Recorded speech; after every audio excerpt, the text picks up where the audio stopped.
તો મિત્રો આજે આપણા જોડે એક્ટિવા એચટી આવી છે, એમાં મિસ ફાયરિંગ થઈ છે। તો આજે મિસ ફાયરિંગ વિશે જાણીશું કે શું શું ફોલ્ટ હોઈ શકે છે અને કઈ વસ્તુથી ઘેર બેઠા મિસ ફાયરિંગ તમે ચેક કરી શકો છો અને કઈ વસ્તુ બદલવાની આવે છે એ પણ આપણે જોઈ લઈશું।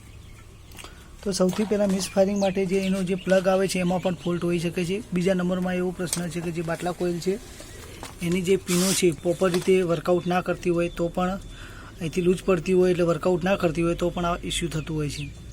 આ બંને વસ્તુ કમ્પ્લીટ હોવાના કારણે તો પણ મિસ ફાયરિંગ થાય તો આપણે જાણીશું આ વિડીયોમાં કે જે અહીંયા એર પાઇપ આવે છે આપણે બહાર કાઢી લેશું। આ જે એર પાઇપ છે મિત્રો વિડીયોમાં ખાસ ધ્યાનથી જાણજો કે આમાં શું છે, વિડીયો એકદમ શોર્ટકટ આપણે બનાવીએ છીએ અને જે પ્રશ્ન છે એનું 99% સોલ્યુશન આવી જશે।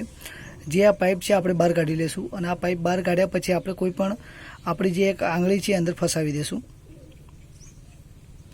તો આ રીતે પ્રોપર રીતે આંગળી અંદર ફસાવી દેશું અને એના પછી જે આપણું ટુ વ્હીલર છે એ ચાલુ કરીશું તો જે મિસ ફાયરિંગ છે 99% બંધ થઈ જશે મિસ ફાયરિંગ થવાનું।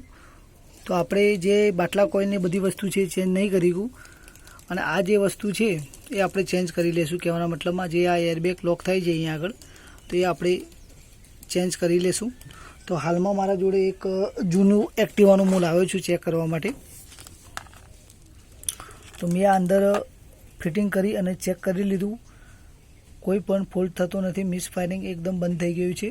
તો આ મંગાવવાનું મારે રહેશે અને એવું કાંઈ પણ વસ્તુ લાગે મિસ ફાયરિંગ વિશે તો મિત્રો કોઈ પણ ઇલેક્ટ્રિક વસ્તુ પહેલાં ચેક નાખ્યા પહેલાં એકવાર આ રીતે ચેક કરી લેવું અને જો બાટલા કોઇલમાં ઇસ્યુ લાગે તો પણ બાટલા કોઇલ નાખવી અને પ્લગમાં ઇસ્યુ લાગે તો પ્લગ નાખવો।